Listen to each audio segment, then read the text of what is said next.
My name is doctor Sarita Kumari. आज हम जो पढ़ाने जा रहे हैं ये हमारा सत्ता की विशेषता पे आधारित ये वीडियो होगा। इससे पहले वाले जो मैंने फर्स्ट वीडियो डाला था सत्ता में, तो सत्ता में मैंने उसकी सत्ता की अवधारणा और सत्ता की जो परिभाषाएँ थे, BSG का जो था इस प्रकार था, इन सभी परिभाषा ES रॉस का जो परिभाषा था, इन सभी परिभाषाओं के बारे में चर्चा की और उसकी संक्षेप में या विस्तृत रूप से आपको जानकारी, यानी सत्ता की अवधारणा मैंने सत्ता बताया कि सत्ता क्या चीज़ है, कैसे होता है और सत्ता से जो जनताओं की सेवा कैसे होता है। सत्ता जो होता है शक्ति का आधार होता है।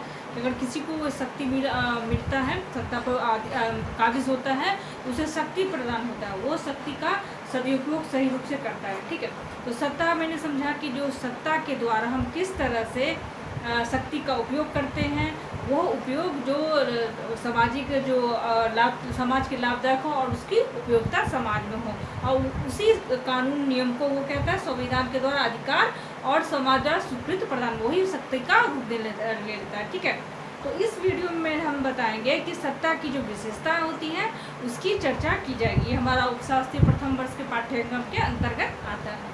अब क्या है, सत्ता का प्रभाव तथा शक्ति एक रूप है। क्या कहा गया, सत्ता का प्रभाव यानी सत्ता का जो पोस्ट का जो प्रभाव होता है तथा शक्ति एक रूप है, यानी दोनों का एक रूप है, यानी सत्ता का प्रभाव तथा शक्ति का यह एक रूप है। ठीक है, ये इसकी विशेषताएं हैं। ठीक है, ये सत्ता की विशेषताएं हैं। दूसरा क्या है, सत्ता से शक्ति को वैधानिक रूप प्राप्त होती है। मान से वैधानिक रूप का तात्पर्य क्या हुआ, अगर कोई आदमी अधिकारी पोस्ट पे है तो सत्ता जिस सत्ता पे काबिज है, शक्ति को यानी सत्ता से यानी जिस सत्ता पे है वो समाज जो जिस सत्ता पे काबिज होता है वो समाज में देखता है कि कौन से कानून होते बने जिससे वो समाज की भलाई हो, समाज के लिए बेहतर हो, उसके लिए वो उपयुक्ता होती है। क्या तो वही सत्ता से ही शक्ति को वैधानिक रूप प्राप्त होता है। ठीक है, उसका क्या है, सत्ता शक्ति का संस्थागत रूप है। क्या है, संस्था जो सत्ता जो है शक्ति का यानी सत्ता जो है शक्ति का संस्थागत रूप है। ठीक है, उसका क्या है, सत्ता का संबंध व्यक्ति से न होकर उसकी परिस्थिति से है। क्या है, सत्ता का संबंध व्यक्ति से, यहाँ किसी व्यक्ति को इंगित नहीं किया गया, व्यक्ति के बारे में नहीं बताया। यहाँ क्या कहा गया, सत्ता का संबंध व्यक्ति से न होकर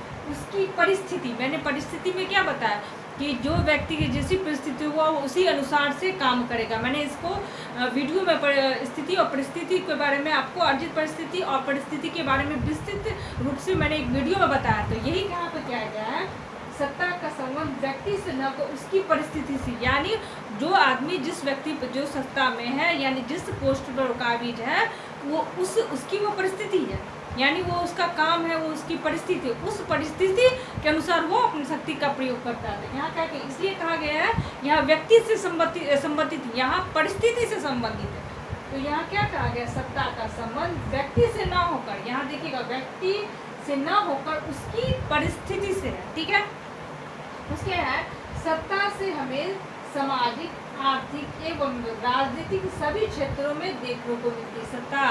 सत्ता हमें कहाँ मिलती, देखिएगा सामाजिक क्षेत्र में जो समाज सुधारक लोग होते हैं, नेता लोग होते हैं जो समाज सुधार का काम करते हैं, या समाज में जो लोग रहते हैं जो अच्छे पैसे वाले हो, काबिल अधिक अच्छे पोस्ट पे हो, तो क्या कहा, सत्ता हमें सामाजिक जीवन में भी देखने को मिलता है। दूसरी बात, आर्थिक क्षेत्र में भी मिलता है, कोई अच्छे पोस्ट पे हो, आर्थिक क्षेत्र पोस्ट पे हो, पैसा से हो तो क्या तो अच्छा सत्ता है, उसके पास वैसे अच्छी शक्ति है तभी तो वो सत्ता पैसा के द्वारा यानी आर्थिक, क्या है, आर्थिक है। दूसरा राजनीतिक क्षेत्र में भी सत्ता सभी क्षेत्रों में देखने को, यानी सत्ता जो है मैं ऐसी चीज़ है जो आपको हर जगह देखने को मिलती है। ठीक है, जैसे कि असामाजिक जीवन में, आर्थिक जीवन में और राजनीतिक जीवन में। इसके क्या गया है, सत्ता में शक्ति को न्याय, क्या कहा गया है, सत्ता में शक्ति को न्याय, नैतिकता, धर्म एवं अन्य संस्कृति मूल्यों द्वारा उचित ठहराया जा सकता है। यहाँ क्या गया है, सत्ता में शक्ति को न्याय, क्या कहते हैं, सत्ता में जो व्यक्ति या सत्ता में जो लोग रहते हैं तो क्या कहते हैं, सत्ता में शक्ति को न्याय, नैतिकता, धर्म एवं अन्य संस्कृति मूल्यों द्वारा उचित ठहराया जा सकता है। ठीक है, उसके क्या है, सत्ता को आदेश देने का अधिकार प्राप्त होता है, यानी सत्ता में कोई अधिकारी रहते हैं तो उन्हें आदेश देने का अधिकार होता है। यानी क्या समाज में कौन सा काम गलत हो रहा है, सही हो रहा है, तो वो गलत जो सामाजिक कार्य हो रहे हैं या कहीं पे कुछ क्षति पहुंच रहा है, कुछ गड़बड़ी समाज में हो रही है, तो क्या होता है वो शक्ति का प्रयोग करता है कि नहीं हम समाज जो सुचारू रूप से चल रहा है उसको विघ्न न डाले। तो वो क्या करता है, सत्ता पे जो काबिज व्यक्ति होते हैं वो शक्ति का प्रयोग करते हैं समाज को बचाने के लिए, समाज को विघटन से रोकने के लिए उन्होंने वो क्या करते हैं, शक्ति का प्रयोग करते। तो क्या कहा गया है कि सत्ता को आदेश देने का अधिकार, यानी सत्ता को है आदेश देने का अधिकार होता है। अगर उसे लगे कि कोई व्यक्ति सामाजिक परिवर्तन में, समाज में जो संरचना उसमें विघटन कर रहा है या उसको क्षति पहुंचा रहा है या उसको व्यवधान पहुंचा रहा है, तो क्या करता है उसे अधिकार देता है, उसके पास अधिकार होता है कि वो शक्ति के द्वारा उस व्यक्ति को रोके। तो यहाँ क्या कहा गया, सत्ता को आदेश देने का अधिकार होता है। ठीक है, उसके क्या, सत्ता का प्रभाव ऊपर से नीचे होता है, यानी सत्ता का जो प्रभाव होता है, मान लीजिए सत्ता है, ठीक, इसका प्रभाव होगा ऊपर। क्या है, सत्ता का प्रभाव ऊपर से नीचे की ओर, यानी ये ऊपर में जो सत्ता पे जो काबिज व्यक्ति होते हैं वो कहते हैं नीचे अपने अधीनस्थ जो लोग होते हैं उन्हें वो अधिकार, उन्हें वो ऑर्डर देते हैं कि वो ऑर्डर के द्वारा अपना काम समाज में जो गलत है उसको पूरा करने की कोशिश करते हैं। क्या कहता है, ये ऊपर से नीचे, यानी सत्ता जो होता है, सत्ता का क्रम कैसे चलता है, ऊपर से नीचे की ओर चलता है, ना कि नीचे से, ये ऊपर से ऐसे नीचे की ओर। क्या कहेगा, सत्ता का प्रवाह जो होता है ऊपर से नीचे की ओर होता है।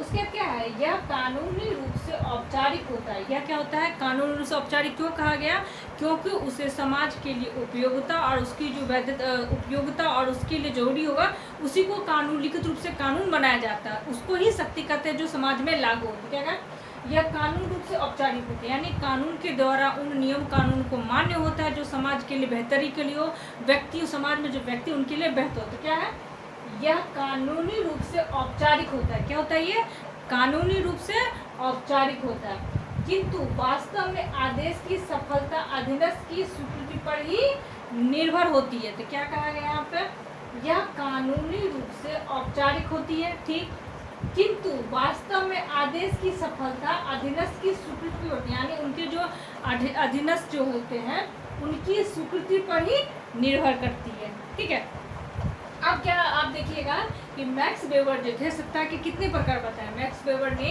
जो सत्ता के बारे में डिफाइन किया तो उन्होंने कहा सत्ता को 3 तरह से बांटा। पहला क्या है, वैधानिक, ठीक, या उसे तर्कसंगत भी आप कह सकते हैं। उसके क्या है, परंपरागत सत्ता, ठीक। उसके बाद लास्ट में उन्होंने बताया करिश्माई सत्ता। क्या ये मैक्स वेबर ने इस सत्ता को 3 भागों में बात डिफाइन करके बताया है। एक है वैधानिक सत्ता या उसे तर्कसंगत सत्ता कहेंगे, या दूसरा हुआ परंपरागत सत्ता, और लास्ट में क्या है, करिश्माई सत्ता। ठीक है, इस वीडियो में आपने देखा कि सत्ता की जो विशेषताएं होती हैं उसके बारे में चर्चा किया कि सत्ता किस तरह से समाज में प्रभावी होती है। ये सभी जगह पाया जाता है, जैसे सोशल सामाजिक में, ठीक है, आर्थिक में, राजनीति में, सभी क्षेत्र में यह सत्ता पाई जाती है। सत्ता जो है, जैसे मैंने बताया कि सत्ता का प्रभाव जो तो हर जगह होता है। सत्ता के जो काबिज व्यक्ति होते हैं वो अपने अधीनस्थ लोगों को आदेश देते हैं और आदेश देकर समाज में होने वाले समाज में जो बेहतरी के लिए कानून बनाते हैं और उनका उपयोग समाज की भलाई के लिए करते हैं।